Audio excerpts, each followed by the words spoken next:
Elm və Təhsil Nazirliyi və Gənclər və İdman Nazirliyinin birgə təşkilatçılığı, Bakı Şəhər Halqası Əməliyyat Şirkəti və müvafiq idman federasiyalarının dəstəyi ilə ölkədə ilk dəfə keçirilən Məktəblərin Respublika İdman Olimpiyadasında boks yarışlarında 4-1 final döyüşləri yekunlaşıb.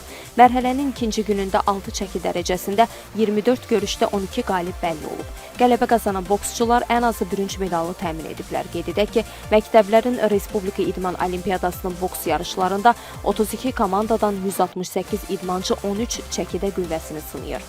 Azərbaycan Texniki Universitetinin idman zalında təşkil edilən yarışın 4-cü günündə Yunan-Roma güləşi üzrə 38, 44, 52, 62 və 75 kiloqramda medalçıların adına aydınlıq gəlib. Çəki dərəcələrinə müvafiq olaraq Agil Abbasov, Fərid Ağayev, Həsən Bayramlı, İsmail Mamedov və Anar Hüseyn də birinci olublar.